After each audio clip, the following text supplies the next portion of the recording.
선생님도 안녕하세요. 네, 예배를 드리면서 참 감사가 됐습니다. 명절을 맞이해서 이제 부모님들이 계시는 그 고향에 가족들이 다 모여서 이렇게 함께 모이잖아요. 모이는데 그걸 생각하면서 어, 아버지가 계신 그곳에 우리 모든 성도들이 모여서 함께 예배 드릴 날 그 날이 좀 생각이 났어요. 예배 드리면서 참 감사가 됐습니다. 말씀 시작에 앞서서 제가 짧은 글을 하나 읽어드리겠습니다. 제가 짧은 글을 읽는 동안에 이 글에 나오는 내가 누군지 한번 맞춰보시기 바랍니다. 이 글의 맨 마지막에서 이 글에서 그 내가 누군지 정답이 나오거든요. 쭉 들으시면서 나는 누군가 여기 나오는 내가 누군지 한번 맞춰보시기 바랍니다. 나는 다른 사람에게 치명적인 타격을 가할 수 있는 힘과 기술을 가지고 있다. 나는 사람을 죽이지 않고도 승리할 수 있다.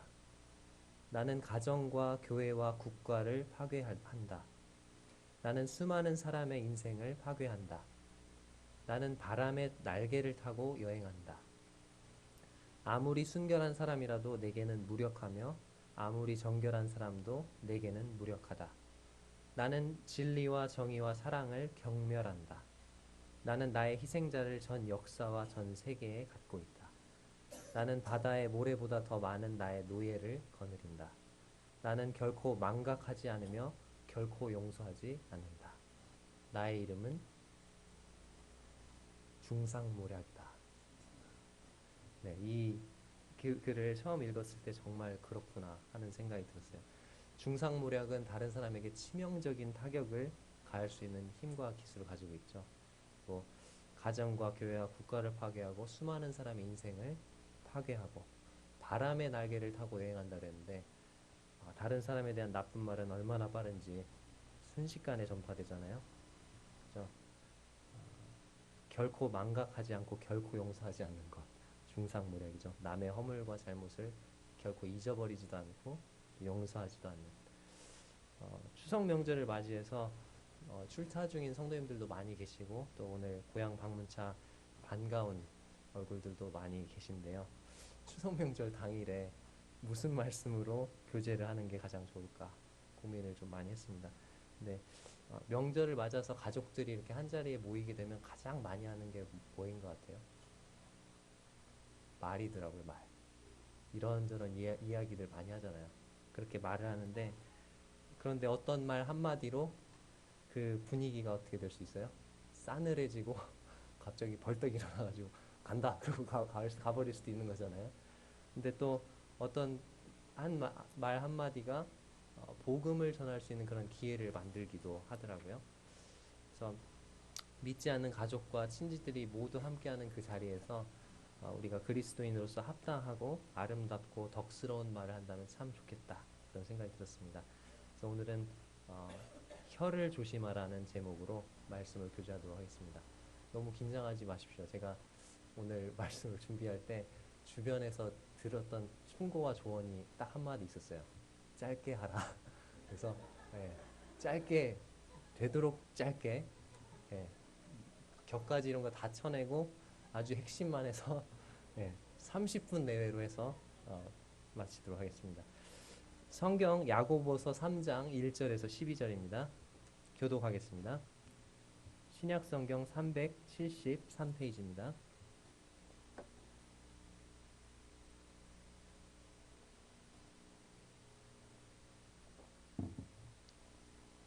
야고보서 3장 1절에서 12절 교독하겠습니다. 제가 먼저 읽고 성도님들 한 절 읽고 이렇게 읽도록 하겠습니다. 제가 먼저 읽겠습니다.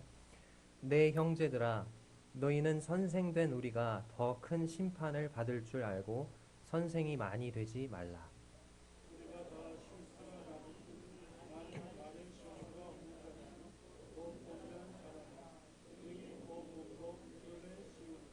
우리가 말들의 입에 재갈 물리는 것은 우리에게 순종하게 하려고 그 온몸을 제어하는 것이라.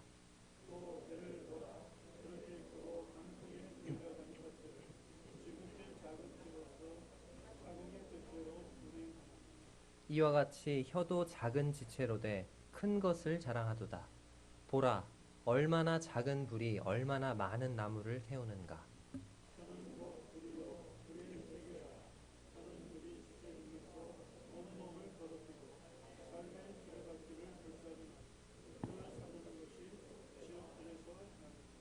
여러 종류의 짐승과 새와 벌레와 바다의 생물은 다 사람이 길들일 수 있고 길들여 왔거니와.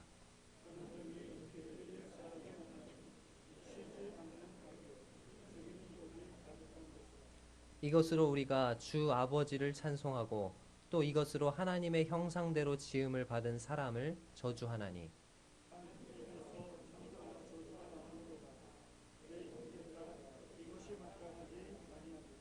샘이 한 구멍으로 어찌 단물과 쓴물을 내겠느냐.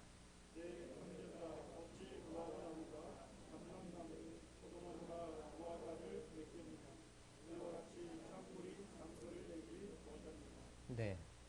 먼저 1절에 보시면 우리가 어떤 영역에서 우리의 혀를 가장 조심해야 하는지가 나옵니다. 1절을 제가 한번 읽어보겠습니다. 내 형제들아 너희는 선생된 우리가 더 큰 심판을 받을 줄 알고 선생이 많이 되지 말라. 우리가 우리의 혀를 가장 신중하고 조심스럽게 사용해야 할 영역은 무엇일까요? 예, 하나님의 말씀을 가르치는 것입니다. 왜냐하면 하나님의 말씀을 가르치는 자들은 더 큰 심판, 다른 번역에 보니까 더 엄격한 심판이라고 되어 있는데 이와 같은 심판을 받게 되기 때문에 그렇습니다. 이 구절을 잘못 이해하면 말씀을 가르치는 교사가 되지 말라 이런 뜻으로 이해할 수 있는데요. 이 말씀은 말씀을 가르치는 교사가 되지 말라는 말이 아닙니다. 이것은 성경 교사가 되지 말라는 것이 아니라 성경을 가르치는 데 사용되는 우리의 혀를 조심하라는 의미입니다. 우리가 가지고 있는 이 혀를 가장 이 혀를 사용해서 할 수 있는 일 중에서 가장 영광스럽고 존귀한 일이 뭐겠습니까? 말씀을 가르치는 일일 것입니다. 그런데 동시에요, 이 혀를 사용해서 할 수 있는 일 중에 가장 두려운 일도 말씀을 가르치는 일입니다. 왜냐하면 하나님의 말씀을 가르치는데 혀를 사용하는 사람은 하나님과 사람 앞에서 더 중한 책임을 지게 되기 때문입니다. 그렇기 때문에 말씀을 가르치시는 분들은 혀를 조심해야 돼요. 이 강단을 사용하시는 형제님들, 그리고 각 부서에서 하나님의 말씀을 가르치시는 교사 형제자매님들, 혀를 조심해야 됩니다. 우리의 혀를 통해서 하나님의 말씀이 왜곡되지 않도록, 그리고 우리의 혀를 통해서 전파된 그 하나님의 말씀이 우리의 삶과 일치가 되도록 주의해야 합니다. 2절부터는 이제 우리가 우리의 혀를 조심해야 하는 이유가 나오는데요. 4가지 이유가 나오고 있어요. 첫 번째 이유, 왜 우리의 혀를 조심해야 될까요? 2절에 나와 있습니다. 말로 실수하기가 쉽기 때문에 그렇습니다. 첫 번째 이유 뭐라고요? 말로 실수하기가 쉽기 때문입니다. 2절을 제가 읽어보겠습니다. 우리가 다 실수가 많으니 만일 말에 실수가 없는 자라면 곧 온전한 사람이라 능히 온 몸도 굴레 씌우리라. 방금 읽은 구절에 보니까 우리는 모두 뭐가 많다고요? 네, 실수가 많은 사람이에요. 우리는 실수할 수밖에 없는 존재들입니다. 많다고 돼 있죠. 모두 여러 가지 면에서 실수를 하고 또 넘어집니다. 그런데요, 우리가 가장 실수하기 쉬운 부분, 그리고 가장 실수가 많은 부분이 뭘까요? 여기 나와 있죠. 뭡니까? 말이라는 것입니다. 그렇기 때문에 어떤 사람이 말에 실수가 없다. 그 사람은 어떤 사람이라고요? 네, 온전한 사람이라고 볼 수 있다는 것입니다. 야, 그 사람이 말로도 실수를 하네. 여기 그냥 말에 실수가 없다 그랬는데 말에다 도를 붙여야 돼요. 말에도. 말로도 실수가 없어? 그러면 그 사람은 어떤 사람입니까? 완벽한 사람인 것입니다. 그 사람은 능히 이 말에도 실수가 없기 때문에 다른 모든 지체들도 굴레를 씌울 수 있는, 그 모든 지체들도 제어할 수 있는 힘을 가진 사람이라는 것입니다. 이 자리에 앉아 계신 성도님들도 말로 실수를 해본 적이 있으실 것입니다. 내가 왜 그때 그런 말을 했지? 후회가 되죠. 후회를 또 합니다. 근데 후회해도 소용이 있어요, 없어요? 소용이 없어요. 엎질러진 물을 다시 주워 담을 수 없듯이 우리가 한번 내뱉은 말도 주워 담을 수 있습니까, 없습니까? 없다는 것입니다. 속담에 보니까 이런 말이 있어요. 가루는 칠수록 고와지고 말은 할수록 거칠어진다. 예. 막이 조금 이제 말이 거친 말이 딱 나갔어요. 말을 할수록 어떻게 됩니까? 말이 고와져요, 거칠어져요? 거친 말이 더 나오더라고요. 옆에서 지켜보니까 거친 말이 나간다는 것입니다. 또 이런 속담이 있어요. 말이 많으면 쓸 말이 적다. 네, 말이 많을수록 쓸 수 있는 말이 적다는 것입니다. 잠언 10장 19절에 보니까 말이 많으면 허물을 면하기 어려우나 그 입술을 제어하는 자는 지혜가 있느니라. 이렇게 말씀하고 계십니다. 성도님들 말을 아끼시기 바랍니다. 말로 실수하지 않도록 말을 아끼고 깊이 생각한 후에 말을 하시기 바랍니다. 왜? 왜 그러죠? 우리는 말로 실수하기 쉬운 연약한 사람들이기 때문에 그렇습니다. 두 번째 이유로 넘어가겠습니다. 왜 우리는 우리의 혀를 조심해야 될까요? 3절에서 6절에 보니까 혀는 작지만 큰 영향력을 지녔기 때문에 그렇습니다. 자, 두 번째 이유가 뭐라고요? 혀는 작지만 큰 영향력을 지녔기 때문에 그렇습니다. 여기 그 작지만 큰 영향력을 지닌 것들을 세 가지를 예를 들고 있습니다. 첫 번째는 말의 재갈, 두 번째는 4절의 배의 키, 그 다음에 세 번째는 뭡니까? 5절에 보니까 작은 불씨입니다. 영어 성경에는 작은 스파크라고 돼 있어요. 작은 번쩍 이렇게 조그만한 그 스파크. 3절을 제가 읽어보겠습니다. 우리가 말들의 입에 재갈 물리는 것은 우리에게 순종하게 하려고 그 온몸을 제어하는 것이라. 자, 말을 혹시 타보셨나요? 말. 제주도에 가면 말 타잖아요. 그죠?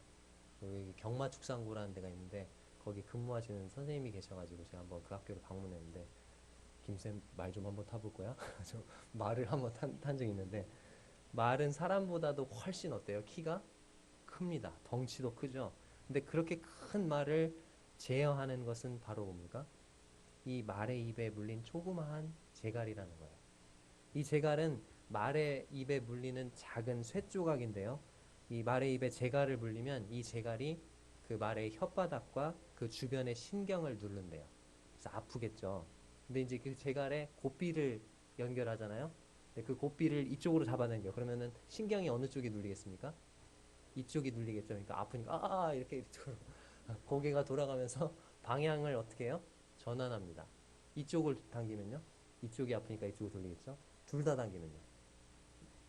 우리 귀를 뒤에서 잡아당기면 어떻게 됩니까? 막 빨리 가다가 어떻게 해요? 네, 브레이크 역할을 하는 거죠. 네. 그런 식으로 그 엄청난 덩치의 그 말을 우리보다도 그 큰 말을 제어하는 것은 조그마한 뭐라고요? 그 말의 입속에 들어가는 그 조그마한 재갈이라는 것입니다. 4절에 보시면요. 또 배를 보라. 그렇게 크고 광풍에 밀려가는 것들을 지극히 작은 키로서 사공의 뜻대로 운행하나니. 배도 마찬가지라는 것입니다. 엄청나게 큰 배도요. 그 배의 방향을 제어하는 것은 뭡니까? 지극히 작은 키라는 거예요. 성도님들 키 하면은 키를 이렇게 인터넷에 검색을 딱 해보잖아요. 그럼 두 가지 그림이 나와요. 우리 그 자동차의 운전대 있죠? 운전대 같이 생긴 거 있죠? 가판에 달려있는 거. 그거라고 생각하기가 쉬운데요. 원래 키는 뭡니까? 네, 키는 뭐냐면 큰 배가 있으면 그 배의 뒷부분에 달려있는 직사각형 모양의 판이에요, 판. 그 판이 이제 그 위에 가판에 그 핸들하고 연결이 되어 있는 거죠. 그래서 이렇게 꺾으면 이 판이 어떻게 돌아가요? 네, 이렇게 이제 그 판이 이렇게 돌려졌다 그러면 이쪽으로 가는 거고 배가 이렇게 돌아졌다 그러면은 이렇게 돌아가는 거죠. 여기 그 요천에 가시면은 오리배 있잖아요. 오리배에도 그게 달려 있어요. 막 이렇게 굴리지만 방향을 조절할 수 있죠. 그 뒤에가 그런 판이 달려 있습니다. 그 판의 방향이 어떻게 바뀌느냐에 따라서 그 큰 배가 나아갈 방향을 결정하게 되는 거예요. 그러니까 그렇게 큰 배를 조종하는 것은 그 배의 전체 무게의 1,000분의 1도 안 되는 그 조그마한 키라는 것입니다. 혀도 마찬가지라는 거예요. 우리 몸의 지체 중에 이 혀, 이거 뭐 저울에다 달아보면 얼마나 되겠습니까? 전체 무게 얼마나 나가겠습니까? 정말 작은 부분에 불과하지만 우리의 삶의 방향을 결정지을 수 있다는 것입니다. 5절을 보겠습니다. 이와 같이 혀도 작은 지체로 돼 큰 것을 자랑하도다. 보라, 얼마나 작은 불이 얼마나 많은 나무를 태우는가. 이번에는 이 혀를 작은 불씨에 비유하고 있습니다. 성도님들, 대규모 산불을 일으키는 게 뭐죠? 큰 불입니까? 네, 작은 불씨 하나입니다. 남몰래 버린 그냥 담배꽁초 하나. 또 아까 제가 말씀드렸듯이 작은 스파크, 불꽃이 이렇게 한번 탁 튀겼는데 그것이 산 전체를 태워버리는 것입니다. 이처럼 우리 혀는 지극히 작은 지체지만요, 엄청난 영향력을 가지고 있는 것입니다. 우리의 부주의한 말 한마디가 가정을 파괴할 수도 있고요, 교회 전체에 분란을 가져올 수도 있다는 것입니다. 6절을 보겠습니다. 혀는 곧 불이요 불의의 세계라. 혀는 우리 지체 중에서 온몸을 더럽히고 삶의 수레바퀴를 불사르나니 그 사르는 것이 지옥불에서 나뉩니다. 여기 보니까 혀는 곧 뭐래요? 불이요, 그렇게 돼 있죠. 이 혀가 산불을 일으키는 그러한 불과 같다는 것입니다. 혀는 작지만 혀의 파괴력이 엄청나다는 거죠. 이 혀를 또 뭐라고 부르고 있습니까? 불의의 세계라고 부르고 있습니다. 혀를요, 이 혀 작은 건데 혀를 뭐라고 부르고 있어요? 세계래요, 세계. 자, 그러니까 혀가 미치는 그 영향력이 넓다는 겁니까? 작다는 겁니까? 넓다는 거예요. 세계인데 어떤 영향력을 미칩니까? 의의 세계입니까? 불의의 세계입니까? 불의의 세계. 이 혀가 미치는 그 불의의 영향력, 의롭지 못한 그 영향력이 크다는 겁니다. 그러니까 혀가 일으킬 수 있는 그 나쁜 영향력의 범위가 아주 넓다는 거죠. 여기 보니까 혀는 우리 지체 중에서 온몸을 더럽힌다고 되어 있습니다. 제가 좋아하는 식당이 있는데 그 식당에 가서 이렇게 짬뽕 먹는 거 좋아하는데, 어딘지 아시겠죠? 나온 분들. 그 식당에 보니까 이런 그 말이 붙어 있어요. 말은 당신의 인품입니다. 왜 그거 붙여놨을까요? 거기 와서 막 짜장 짬뽕 드시는 분들이 말이 거신 분들이 많은 것 같아요. 왜 그런 식당 있잖아요. 식당 그 요리랑 정말 맛있어. 거기 가고 싶은데 분위기 때문에 가기 싫은 식당. 가면은 항상 막 사람들이 막 욕을 하고 있고 막 걸걸한 입들로 막 싸우고 있고 막 그런 식당 가고 싶으십니까? 아니잖아요. 아마도 그래서 붙여놓은 것 같아요. 여기 혀가 우리 지체 중에서 온몸을 더럽힌다고 되어 있는데요. 우리가 예를 들어서 더럽고 추한 말을 한다. 욕을 한다. 상대방에게 막 뭐 XX 막 욕을 했어요. 그러면은 이 욕으로 내가 욕을 하는 이유가 뭐죠? 이 사람을 욕되게 하고 싶은 거잖아요. 근데 이 사람이 욕되게 되기 전에 내 입에서 이 욕이 나가는 순간 내가 어떤 사람이 됩니까? 욕된 사람이 된 거예요. 내가 더러운 사람이 된 거예요. 더러운 욕을 할 때 저 사람을 더럽히기 전에 내가 어떻게 됩니까? 이미 더러워진 거예요. 내가 진흙을 가지고 저 사람에게 진흙을 던지려고 하면은 내 손에 뭐가 묻습니까? 진흙이 묻게 마련이죠. 다른 사람에 대한 험담이나 비방, 욕설 이런 것들로 우린 다른 사람들을 더럽게 하려고 그래요. 하지만 먼저 누가 더럽혀진다는 거예요? 나 자신이 더럽혀진다는 것입니다. 내가 예를 들어서 어떤 사람이 없어요. 내가 평소에 싫어하는 사람이 없어. 가지고 이 사람들끼리 모였을 때, 야, 그 사람 말이야. 그래서 비방이나 험담을 했어요. 그러면 그 자리에 있는 사람들이 제 이야기에 동조를 할까요? 동조를 할 수도 있겠죠. 근데 동조를 하면서 한편으로는 어떤 생각할까요? 이 사람들이? 저 사람은 자리에 없을 때 저렇게 험담하는 사람이구나.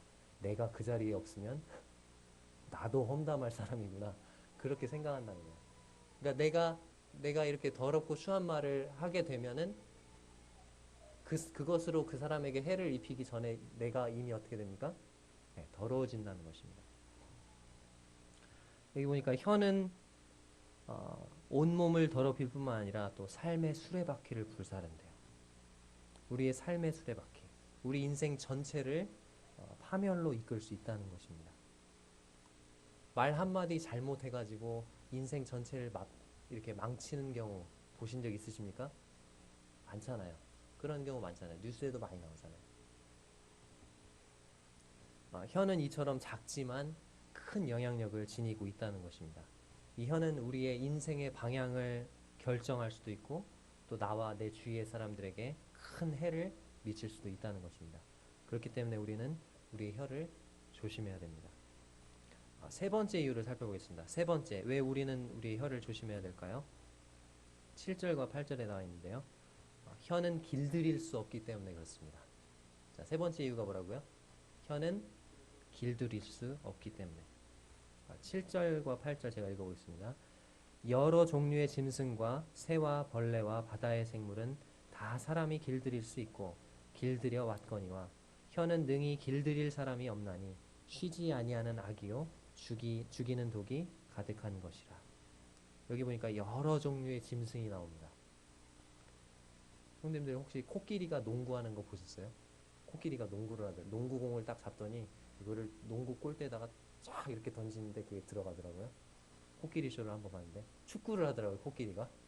그리고 코끼리 앞에 사람을 누워있게 한 다음에 그 누워있는 사람을 이 엄청난 발로 누르면 죽잖아요. 근데 톡톡톡 마사지를 하는 거예요. 밟아버리지 않고 톡톡톡 마사지를. 그 사람 얼마나 무서울까. 근데 톡 이렇게 마사지를 하고 또 그 사람을 어떻게 하냐면 이 코끼리가 넘어가요. 근데 그냥 넘어가면 시시하니까 넘어가다가 한번 쫙 멈춰요. 아슬아슬하죠. 근데 그렇게 길을 들이더라고요. 코끼리를. 형님들 그 맹수 중에 맹수, 호랑이나 사자가 불이 붙어 있는 그 링을 막 통과하는 그런 거 본 적 있으십니까?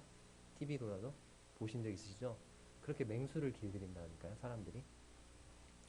여기 보니까 여러 종류의 짐승과 새.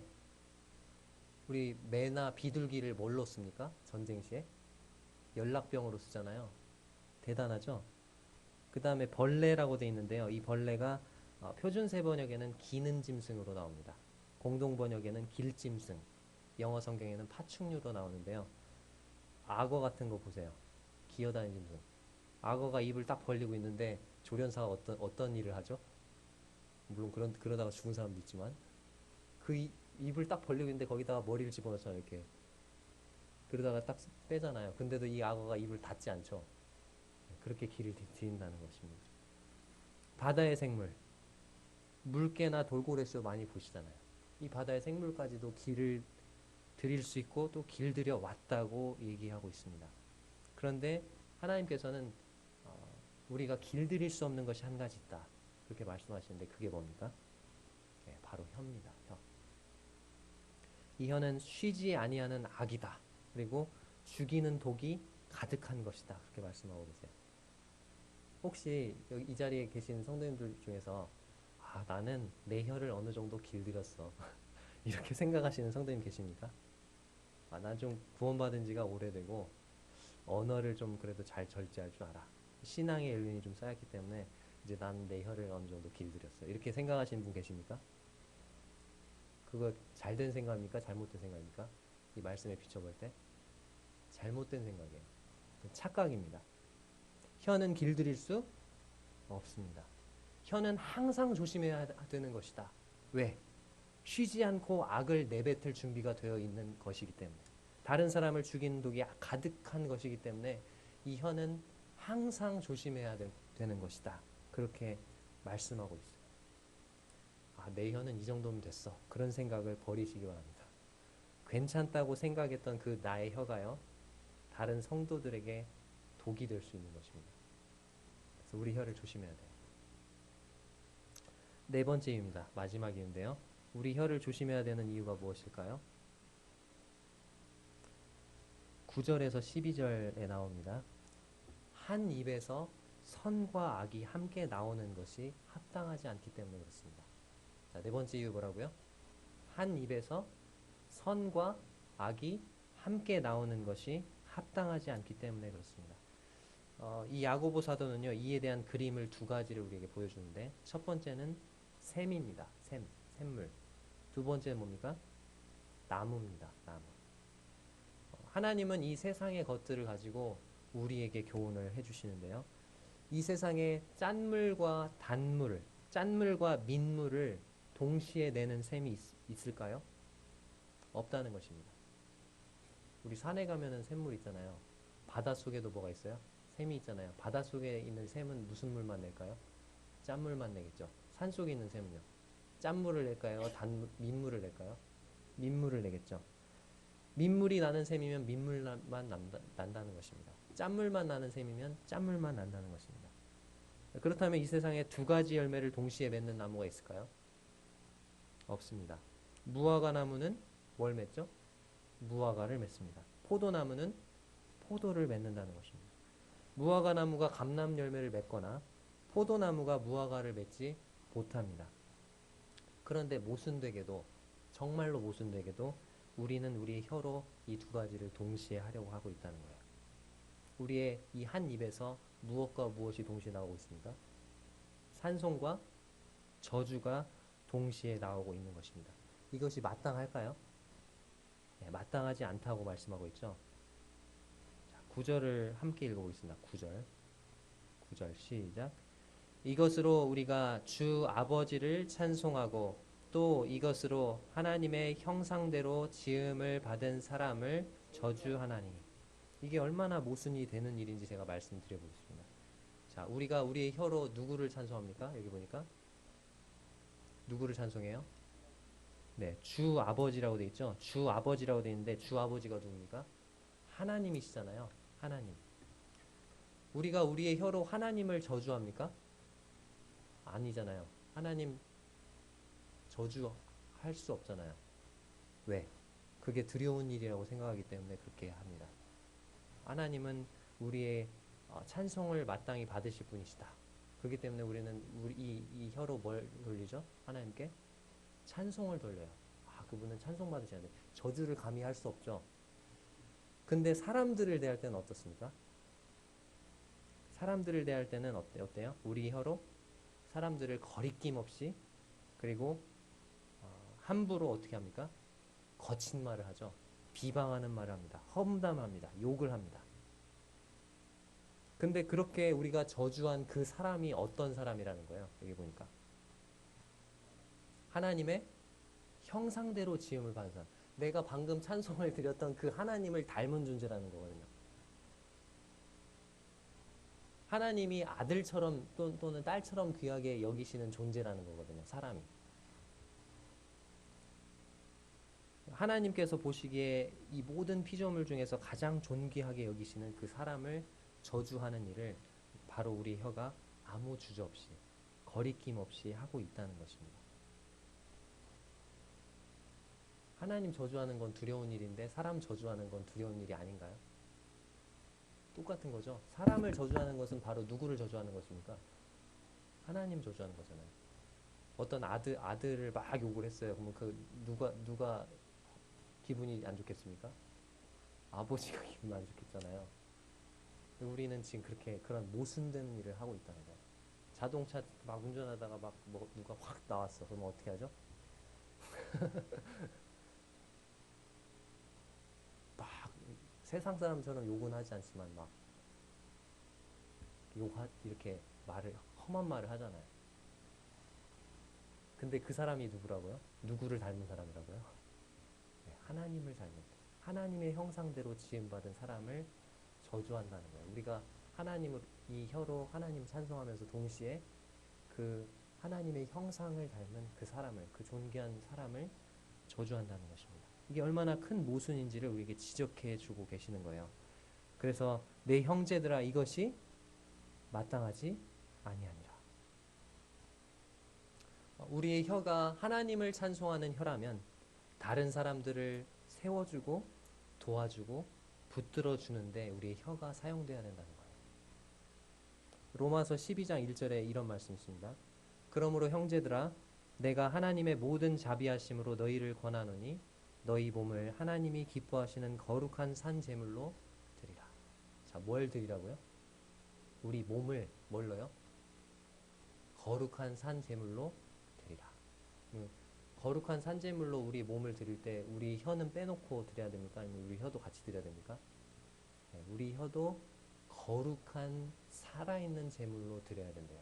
하나님이 받으실 만한, 기쁘게 받으실 만한 그런 제물로 우리 혀도 드려야 된다는 거예요.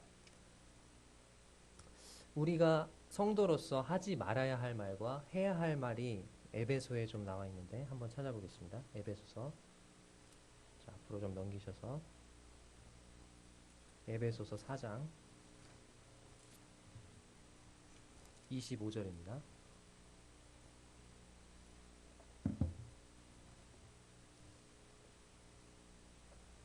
에베소서 4장 25절입니다. 같이 읽어볼까요? 시작. 그런즉 거짓을 버리고 각각 그 이웃과 더불어 참된 것을 말하라. 이는 우리가 서로 지체가 됨이라. 우리가 하지 말아야 할 말이 뭐라고요? 거짓이에요. 거짓말. 그럼 해야 할 말은요? 참된 것, 참말이라는 거죠. 진실. 자, 29절로 가보겠습니다. 29절 시작. 무릇 더러운 말은 너희 입 밖에도 내지 말고 오직 덕을 세우는데 소용되는 대로 선한 말을 하여 듣는 자들에게 은혜를 끼치게 하라. 자, 여기서 우리가 하지 말아야 할 말이 뭡니까? 더러운 말입니다. 해야 할 말은요? 선한 말. 자, 그럼 어떤 말이 선한 말이냐? 덕을 세우는 말입니다. 그리고 듣는 자들에게 은혜를 끼칠 수 있는 말. 그게 선한 말이에요. 자, 5장 4절로 가보겠습니다. 한 절 더. 5장 4절 읽겠습니다. 시작. 누추함과 어리석은 말이나 희롱의 말이 마땅치 아니하니 오히려 감사하는 말을 하라. 자, 어떤 말을 하지 말아야 되죠? 누추함, 추한 말, 추잡한 말입니다. 추잡한 말. 어리석은 말. 또 하나 뭡니까? 희롱의 말. 희롱의 말이 뭐냐면 점잖지 못한 농담을 말하는 거예요. 점잖지 못한 농담. 이런 말들을 하지 말아야 된다는 거예요. 그럼 해야 할 말은요? 오히려 감사하는 말을 하라. 감사하는 말을 해야 된다는 거예요. 세상 사람들과 그리스도인들의 다른 점이 여기 있죠. 감사할 수 없는 상황에 감사하다고 말하는 거. 가장 큰 그리스도인이 드러낼 수 있는 선한 간증 중에 하나라고 생각이 듭니다. 이 시간 성도님들께서 혀를 조심하라는 주제로 말씀을 들으셨는데 하나님 앞에 이와 같은 소원과 기도를 드렸으면 좋겠습니다. 저를 한번 따라해 주시기 바랍니다. 시편 141편 3절에 나오는 말씀인데요. 저를 따라서 해주시기 바랍니다. 여호와여, 내 입에 파수꾼을 세우시고 내 입술의 문을 지키소서. 이런 기도를 드렸으면 좋겠어요. 내 입에 뭘 세우라고요? 파수꾼을 세워주십시오. 파수꾼이 하는 일이 뭐죠? 출입을 통제하잖아요. 이게 나가야 될 말인지 아닌지를 이 파수꾼을 세워주셔서 마땅히 나가야 할 말만 나가게 해주십시오. 그런 기도잖아요. 내 입술의 문을 지켜주십시오. 이와 같은 기도를 드리고 우리가 언어 생활을 하게 된다면 얼마나 우리 입에서 참 은혜롭고 덕을 세우고 참 그런 선한 그런 말들이 나가게 될까요? 또 한 구절을 또 따라해 주시기 바랍니다. 시편 19편 14절에 있는 말씀인데요. 나의 반석이시요 나의 구속자이신 여호와여, 내 입의 말과 마음의 묵상이 주님 앞에 연락되기를 원하나이다. 자, 무엇이 연락되기를 원한다고요? 내 입의 말이, 내 입의 말이 주님 앞에 연락되기를 원합니다. 연락된다는 게 뭐죠? 하나님이 기쁘시게 받으실 만한 것이 되기를 원합니다. 내 입에서 나가는 모든 말들이 하나님이 참 너 그 기쁘게 받으시는 제사처럼 받으실 수 있을 만한 것이 되기를 원한다는 기도잖아요. 이와 같은 기도가 우리의 기도가 되었으면 좋겠습니다. 그래서 남원교회 성도님들 어디를 가시든지 우리 혀를 사용해서 우리가 말하는 그 모든 말들이 우리가 만나는 모든 사람들에게 덕을 세워주고 그 사람들을 붙들어주고 세워주고 또 그리스도인의 선한 간증을 드러내는 그와 같은 말이 되기를 원하는 마음이 있습니다. 이상 말씀 마치겠습니다. 감사합니다.